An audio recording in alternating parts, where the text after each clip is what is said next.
그라인더 세팅에 대한 영상을 준비를 했습니다. 그럼 인트로 보고 한번 가보겠습니다.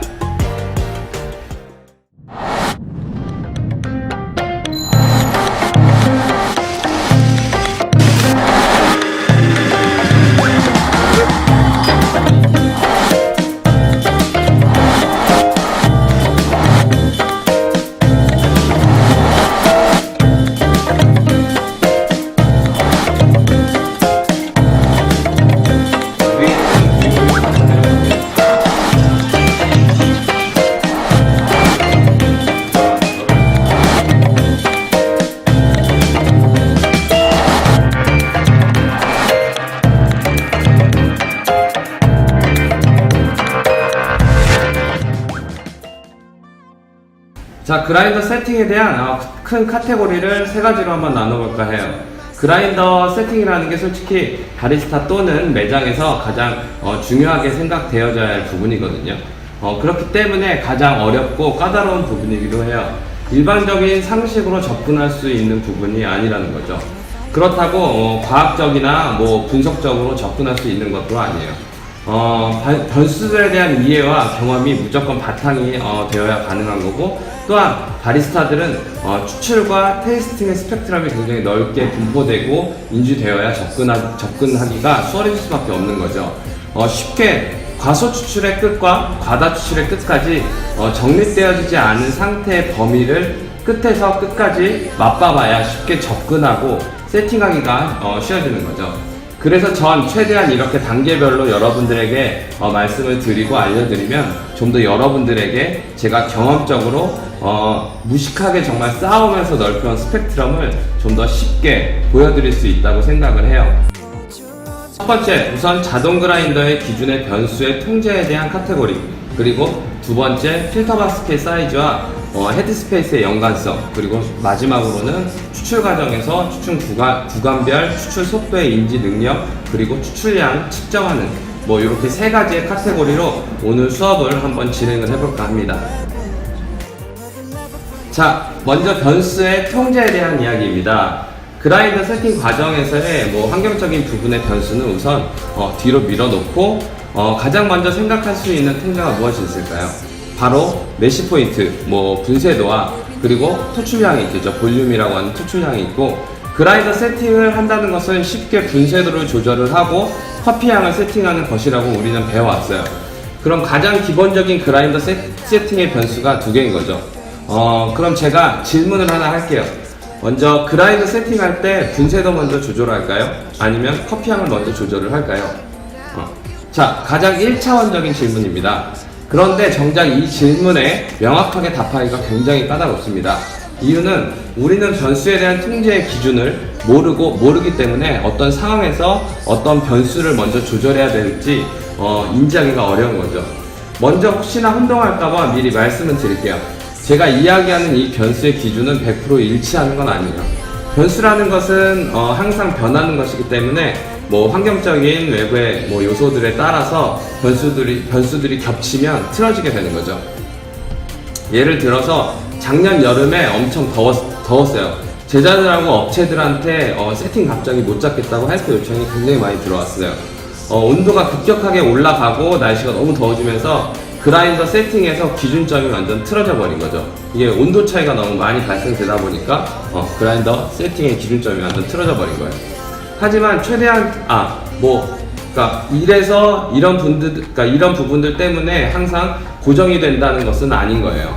하지만 최대한 저는 여러분들에게 조금 더 쉽게 그라인더 세팅을 잡을 수 있는 방법을 제시를 해드리는 거지, 그라인더 세팅은 답을 드릴 수 있는 것이 아닙니다. 두서가 좀 길었어요. 그래서 분쇄도와 커피향의 기준 설정을 어떻게 하면 될까요? 먼저 그라인더에 세팅을 하려면 기본적인 관능평가가 기본이 되어야 되는 거고요. 이건 당연한 얘기이기 때문에 더 이상 이제 이야기는 안 하겠습니다. 맛을 봤을 때 분쇄도와 양에 대한 기준을 우리는 맛의 범주나 아니면 질감의 범주냐로 나눌 수가 있습니다. 즉, 맛봤을 때 맛이 질감보다 더 나쁘냐, 질감이 맛보다 더 나쁘냐를 먼저 판단하는 거죠. 맛은 말 그대로 신맛, 단맛, 쓴맛의 밸런스적인 부분이고, 질감은 떫냐, 텁텁하냐, 날카롭냐, 뭐 거치냐 등의 느낌이죠. 이렇게 맛의 범주와 질감의 범주에서 더 많이 벗어난 부분을 체크하고 맛의 범주가 더 많이 틀어지면 분쇄도를 먼저 조절을 하고 맛은 뭐 그럭저럭 괜찮은데 질감이 더 틀어졌으면 커피 향을 먼저 조절을 하는 거죠. 그렇게 되면 더 많이 틀어지는 범주의 기준이 조금씩 좁혀지면서 기준점이 생기게 되는 겁니다. 그렇다고 한 부분에 뭐 기준을 조절하였다고 해서 다른 부분이 계속 고정적으로 맞아 떨어지는 것은 아니기 때문에 더 많이 안 좋은 부분을 좁히고 난 다음에 다른 기준점이 뭐 더 안 좋아지게 되면 다시 그 기준점을 조절해야 되는 것입니다. 분쇄도는 아무래도 입자의 표면적의 크기가 달라지는 부분이라 맛의 표현 부분에서 기준이 작용되고 커피 양은 보통 농도에서 표현되기 때문에 전체적인 느낌이나 무게감, 바디감, 그리고 목 넘김 같은 질감에 영향을 주기 때문입니다. 좀 이해가 되셨나요? 다음은 두 번째 카테고리입니다.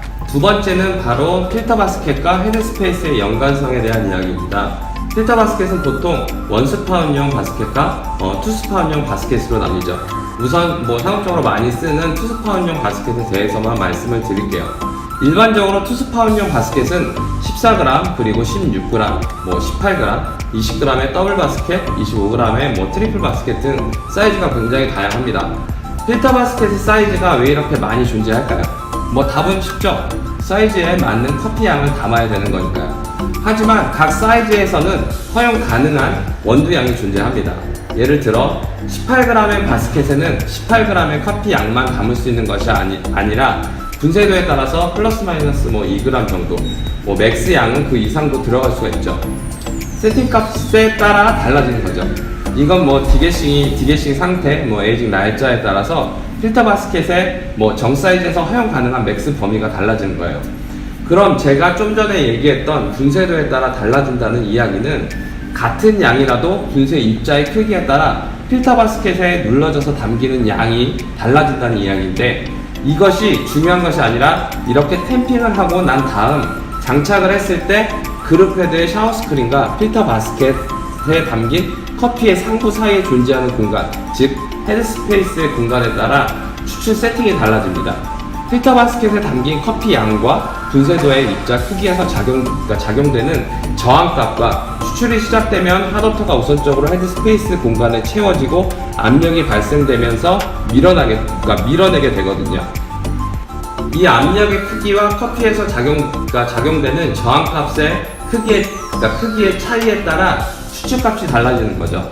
저항값의 기준이 중요한 건데, 헤드스페이스의 공간이 넓어지면서 밀어내는 압력이 높아지면 저항값이 약하게 되므로 당연히 커피층은 깨지고 유지력이 약해지면서 추출은 후반부로 갈수록 굉장히 빠르게 추출되는 양상을 보입니다.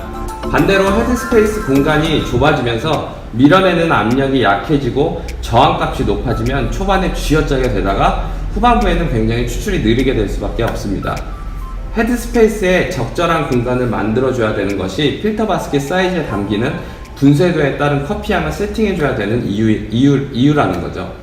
참 이 부분도 이슈화된 지 얼마 되지 않아서 접근하기가 굉장히 어려운 부분이고, 저 또한 데이터를 만들 수 있으면 좋겠다고 하는 부분이지만 정말 커피라는 게 변수가 너무 많아서 어려운 것 같습니다.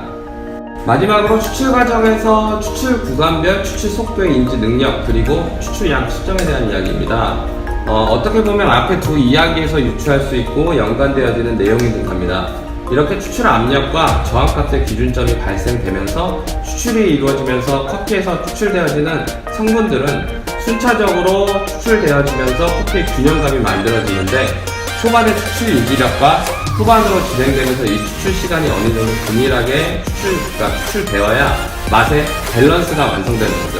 급격히 후반부 추출이 빨라진다거나 하면 분명히 앞부분의 산미품은 날카로워지고 단맛이 부족하게 되는 현상이 발생될 수 있고, 후반에 늘어지게 되면 당연히 쓴맛이 증가하거나 질감이 떨어지는 현상도 발생되는 것입니다.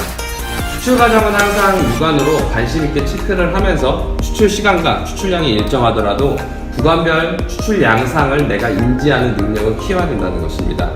추출량은 보통 세팅한 그람수의 배수로 비례적으로 추출은 되긴 하나, 추출량은 로스팅과 깊게 연관되어지기 때문에 로스팅에서 표현할 수 있을 만큼 표현되어지는 것이 맞다고 생각합니다.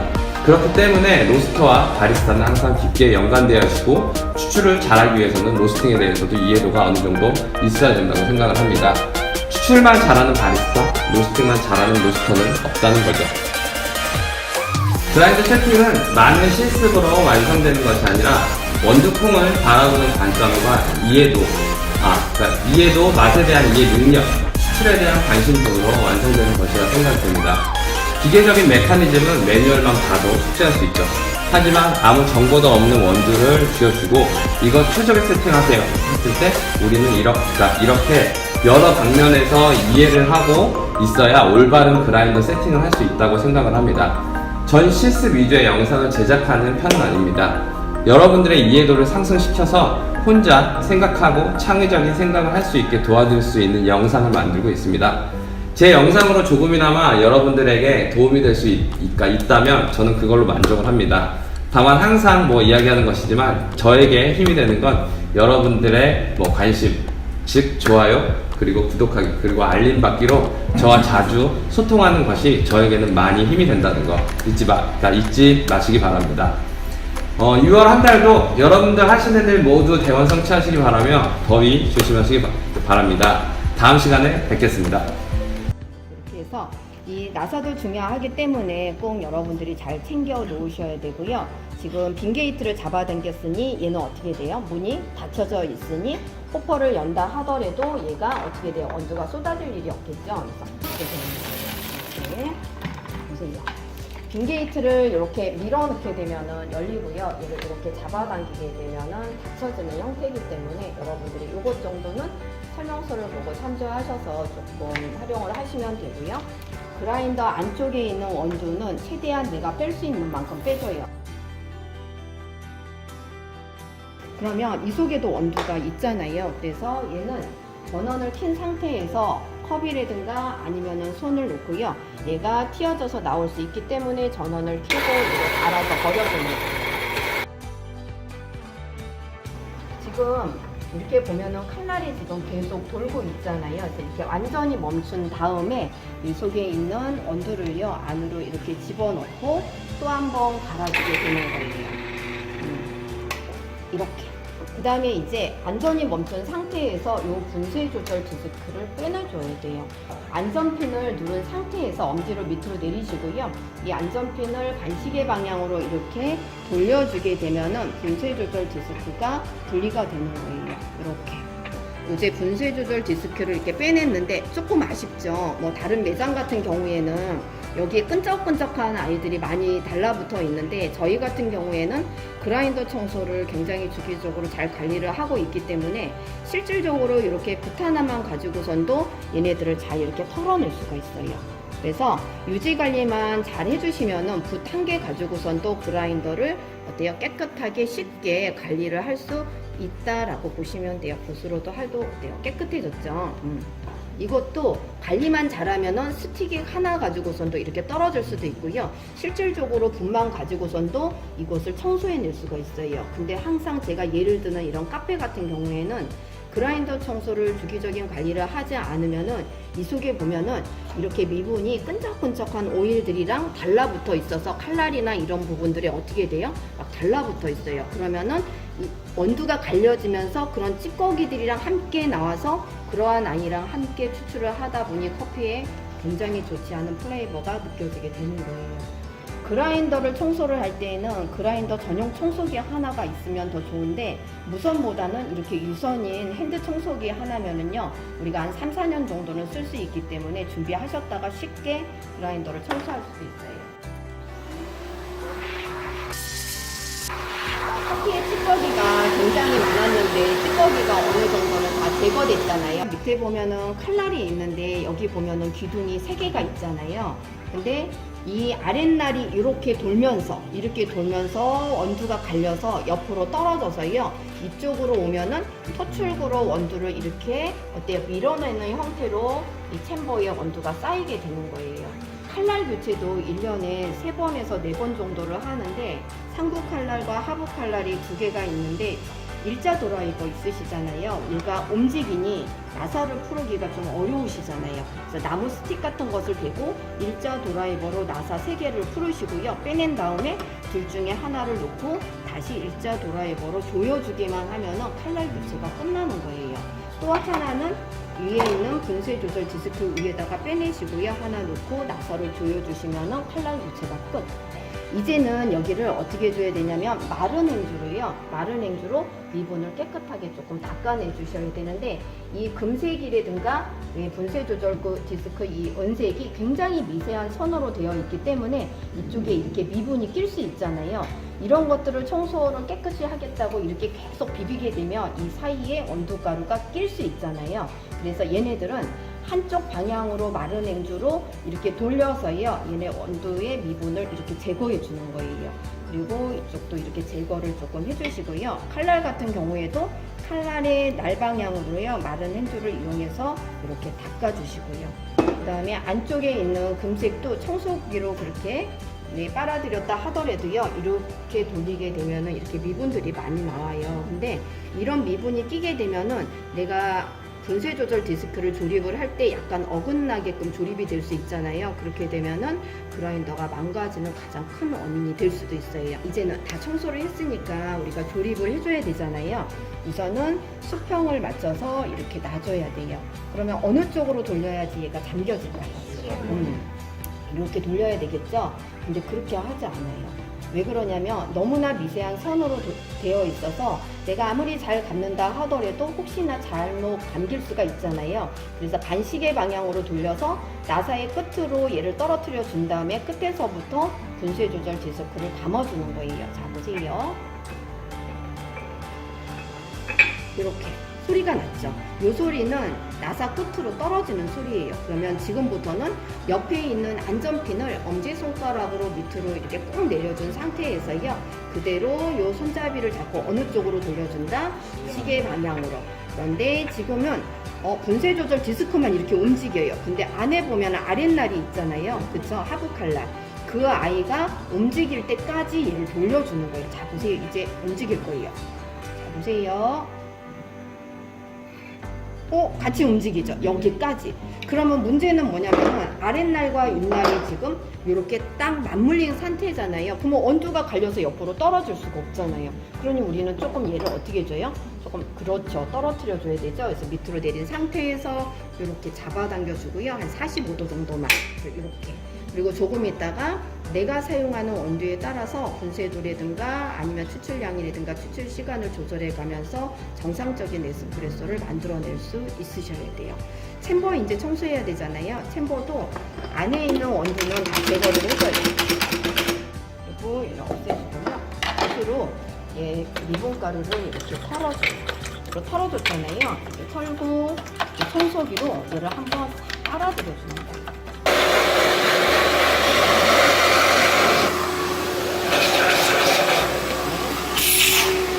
그러면 보세요. 아까보다는 훨씬 깔끔하게 청소가 되어 있죠.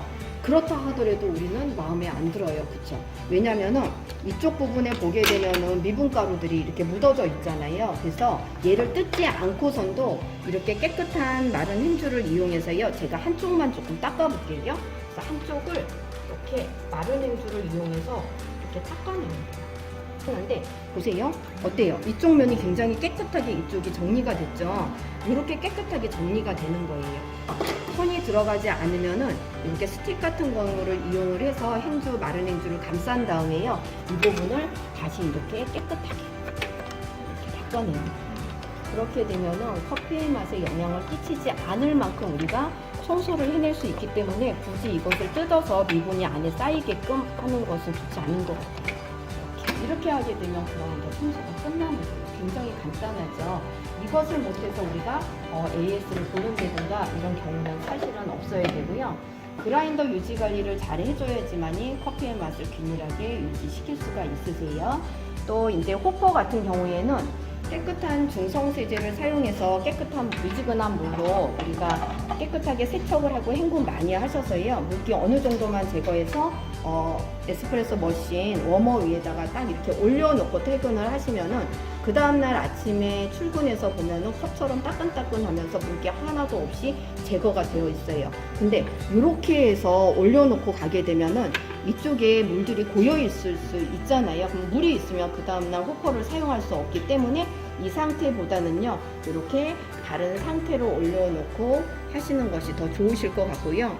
뭐 싱크대에서 미지근한 물로 세척하는 것도 괜찮지만은 스팀기를 이용해서 돌려가면서 오일 성분이나 미분들을 제거해 줄 수도 있어요. 호퍼도 이쪽에 있는 부분이 있죠. 우리 안핀 같은 경우에는 굵은 분쇄도와 얇은 분쇄도가 이렇게 표시되어 있기 때문에 조금 있다가 여러분들이 커피가 너무나 늦게 나온다 그러면은 입자를 조금 굵게 해줘야 되잖아요. 그래서 이 분쇄 조절 디스크의 손잡이를 여기 굵은 쪽으로 밀게 되면은 굵은 분쇄도, 여기 입자가 작은 쪽으로 밀게 되면 가는 분쇄도 이렇게 되는 거예요. 그래서 이 앞을 놓고요, 이렇게 보여주면은 그라인더 청소가 끝나는 거예요. 뚜껑도 물로 청소할 수 있고요. 이렇게 하면 그라인더 청소 끝.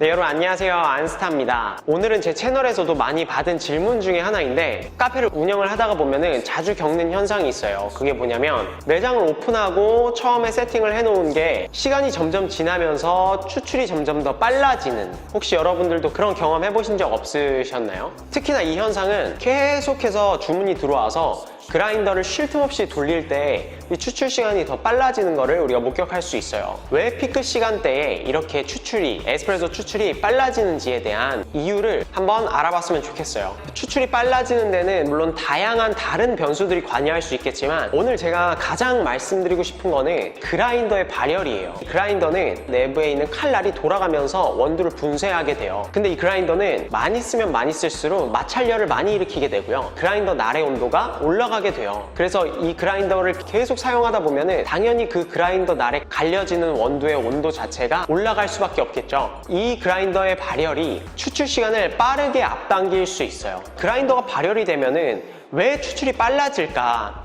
이거에 대해서 한번 설명을 해드릴게요. 여러분들께 그래프를 하나 보여드릴게요. 두리트레이딩에서 흔쾌히 이 자료 사용을 허가해 주셔서 이렇게 여러분들과 함께 공유를 할 수 있게 됐어요. 이 그래프를 보시면 파란색 그래프는 온도가 낮았을 때, 그러니까 그라인더를 많이 사용하지 않았을 때의 분쇄한 커피의 입자 분포도를 그래프화해 놓은 거고요. 빨간색 그래프는 발열이 된 상태에서 분쇄된 커피 입자의 입자 분포도를 표시를 해 놓은 거예요. 자, 보시면은 빨간색 그래프의 미분량이 더 줄어들고요, 어떤 특정 부분 크기의 입자들이 더 많아지는 것을 볼 수가 있어요. 그러니까 작은 입자들은 줄어들고 굵은 입자들이 더 많아진다는 것을 의미해요. 굵은 입자들이 많아진다는 거는 당연히 얇은 입자들이 많을 때보다 추출이 더 빨라질 수 있다는 거예요. 발열이 됐을 때 이 미분이 줄어든다는 이 유의미한 결과값은 추출이 이 그라인더 발열로 인해서 빨라질 수 있다는 것을 정확하게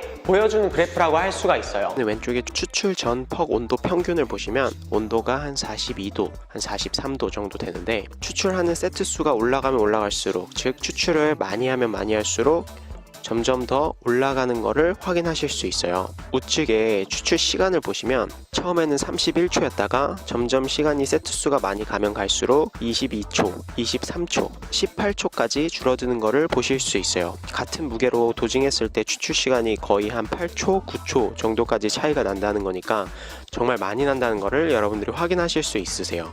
보통 이 발열에 관한 문제는 플래퍼 그라인더를 쓰는 매장에서 특히나 많은 편차를 일으킬 수 있는데요. 여기 이제 K10 에센셜이라는 콤팍 그라인더는 코니컬 버 타입의 그라인더고요. K8 에센셜은 플랫버를 장착한 그라인더예요. 여기 보시면 콤팍 K8 그라인더는 분당 회전수, 즉 그라인더 버가 1분당 돌아가는 회전수가 약 1500회 정도 된다는 이야기고요. 이제 K10 에센셜은 분당 회전수가 400rpm이라는 거는 분당 한 400회 정도 돌아간다는 거예요. 그래서 그라인더 날의 방식에 따라서 분당 회전수가 많이 차이 나고, 일반적으로는 플랫버 그라인더가 분당 회전수가 훨씬 더 높기 때문에 발열에 대한 문제도 당연히 플랫버를 장착한 그라인더에서 더 많이 생길 수밖에 없겠죠. 그렇다고 분당 회전수가 무조건 높아서 발열이 많으니까 플랫버 그라인더가 더 좋다? 이렇게 생각하시면 안 돼요. 제 영상 플랫버랑 코니컬버의 어떤 차이점에 대해서 설명해드린 영상을 한번 참고해 보시고요. 그리고 이 발열 문제는 모터가 작으면 작을수록 더 영향을 많이 미칠 수 있는데요. 모터에서 나오는 열이 즉 그라인더 내부의 열을 올리고 그라인더 버의 열까지 올리는 결과를 초래하기 때문이에요. 그래서 그라인더를 선택하실 때 모터의 크기 자체도 참고를 하시는 게 좋아요. 일단 발열에 대한 부분에는 플랫버가 코니컬버보다 취약할 수 있다라는 정도만 알아두시면 되고요. 그렇다고 플랫버가 코니컬보다 더 좋다 이런 의미로 받아들이시면 안 돼요. 뭐가 틀리다, 뭐가 맞다 라고 할 수는 없을 것 같아요. 다만 그라인더의 장단점을 잘 숙지한 후에 자신의 커피 스타일과 자신이 창업하려고 하는 매장의 입지 그리고 매장의 스타일에 맞는 그라인더를 선택하시면 되는 것 같아요. 다시 한번 이 자료들을 사용할 수 있게끔 허락해주신 두리 트레이딩 측에 감사의 말씀 전하고 싶고요. 두리 트레이딩에서 취급하는 머신들이 궁금하신 분들이 계시다면 한 번씩 들어가셔서 그라인더랑 머신들도 구경해 보시면 좋을 것 같습니다. 그래서 제가 여러분들께 드리고 싶은 말은 그라인더를 계속 쓰게 돼서 그라인더가 발열되면은 그라인더 날의 형태가 바뀐다 혹은 그라인더 날이 이렇게 벌어진다 라고 알고 계시는 분들이 좀 있는 것 같아요. 근데 사실 그라인더의 그 쇳덩어리가 계속해서 쓴다고 해서 모형이 변형되는 거는 힘들어요. 그래서 그라인더의 날의 어떤 모형이 변한다기보다는 그라인더에서 나오는 열로 인해서 원두가 분쇄되는 입자 분포도가 바뀐다는 거예요. 그래서 당연히 매장을 오픈했을 때보다 점점 시간이 지날수록 추출 속도가 빨라지는 이유가 처음에 오픈했을 때보다 많아진 손님에서 나오는 열들로 인해서 매장 온도는 올라갈 거고, 그라인더를 계속 쓰게 되면은 그라인더가 발열을 하게 되고, 그래서 분쇄된 원두의 입자 분포도가 바뀌기 때문에 추출이 빨라진다는 거죠. 사실 이 부분에 대한 대응점은 여러분들이 즉각적으로 추출이 빨라질 때마다 분쇄도를 계속 세팅을 바꿔주면서 추출 시간을 맞춰주는 수밖에 없어요. 그래서 저는 다시 한번 좀 센서리를 강조하고 싶어요. 커피에는 변수가 너무 많아요. 에스프레소도 마찬가지고요. 그래서 어떤 한 변수를 특정해서 이 변수 때문에 커피 맛이 이렇게 바뀌었다 라고 말하기도 되게 힘든 부분이 있어요. 오늘은 이제 그라인더 날, 발열에 대한 부분을 좀 강조해서 말씀을 드렸지만, 얼마든지 이 부분이 아니더라도 추출을 좀 빨리 이끌 수 있는 변수들은 매장 내부에도 굉장히 많이 있어요. 그렇기 때문에 이 센서리가 중요한 이유는 커피 맛을 보면서 그때그때 커피 세팅을 바꿔갈 수가 있기 때문에 그래요. 커피 센서리 능력이 떨어지면은 커피 맛이 어떻게 바뀌었는지 모르고 변수만 맞추려고 하기 때문에 너무 많은 변수로 인해서 복잡해지고 머리 아파질 수 있어요. 그래서 이럴 때는 항상 맛을 보면서 그 전에 세팅했던 맛대로 다른 변수들을 조금씩 옮기면서 그 맛만 찾아 나아간다면 그 전이랑 똑같이 추출하지 않아도 그 상황에 맞게 동일한 커피 맛을 찾아가시는 능력을 키우시면 좋을 것 같아요. 부족하지만 많은 분들에게 도움이 됐으면 좋겠습니다.